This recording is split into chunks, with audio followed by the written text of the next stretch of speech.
Assalamualaikum warahmatullahi wabarakatuh.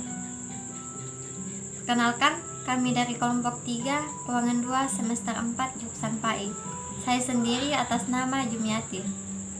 Di sini kami akan mempresentasikan makalah yang membahas mengenai pendekatan konseling eksistensial. Pada makalah ini terdapat 3 pokok pembahasan. Yang pertama, mengenai konsep dasar pendekatan konseling eksistensial tentang manusia. Kemudian yang kedua, mengenai proses pendekatan konseling eksistensial.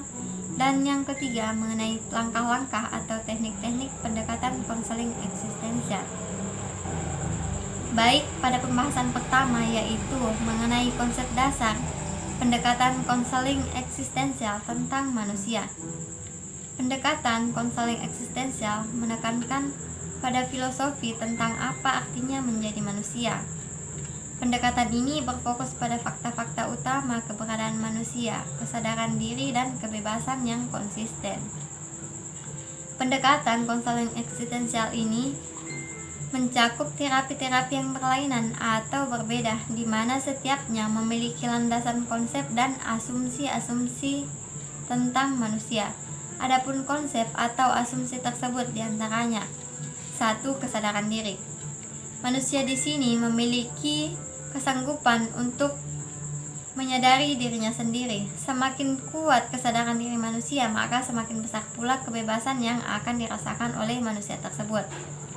Kemudian asumsi atau konsep yang kedua adalah mengenai kebebasan, tanggung jawab, dan kecemasan. Kesadaran akan kebebasan dan tanggung jawab membuat manusia menjadi cemas. Nah, salah satu contohnya adalah kesadaran akan kematian, di mana hal tersebut dapat menyadarkan manusia bahwa manusia memiliki waktu yang terbatas dalam mengaktualkan potensi-potensinya. Kemudian konsep atau asumsi yang ketiga adalah mengenai penciptaan makna. Nah, manusia dianggap unik, di mana manusia selalu berusaha untuk memenuhi tujuan hidupnya. Manusia yang pada hakikatnya sendiri, namun juga tetap membutuhkan orang lain. Artinya manusia itu dapat berinteraksi satu sama lain. Assalamualaikum warahmatullahi wabarakatuh. Perkenalkan, nama saya Elma Anandasari, perwakilan dari kelompok 3. Saya akan membahas tentang proses konseling pendekatan eksistensial. Ada 3 tahap proses konseling, yaitu 1.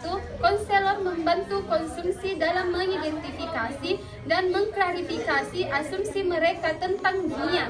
Konseling diajak untuk mendefinisikan dan menanyakan tentang cara mereka memandang dan menjadikan eksistensi mereka bisa diterima. Kedua, konseling didorong semangatnya untuk lebih dalam lagi meneliti sumber dan otoritas dari sistem nilai mereka.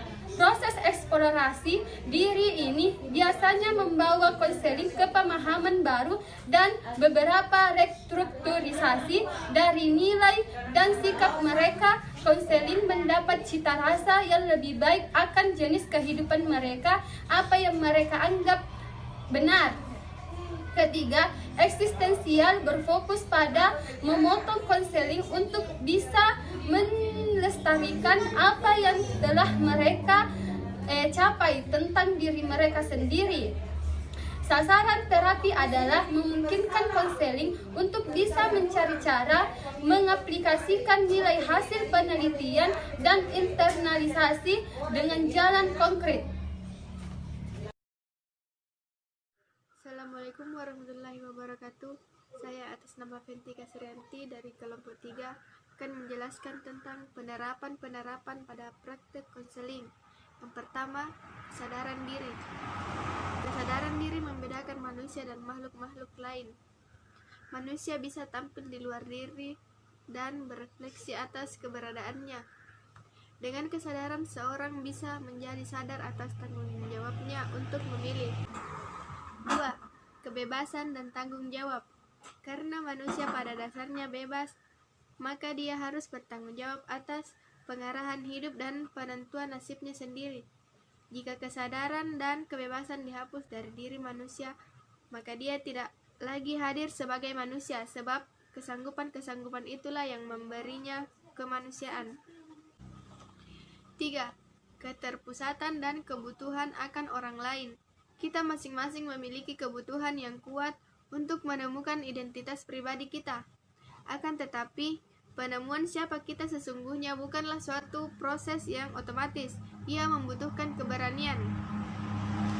Secara paradoksal, kita juga memiliki kebutuhan yang kuat untuk keluar dari keberadaan kita.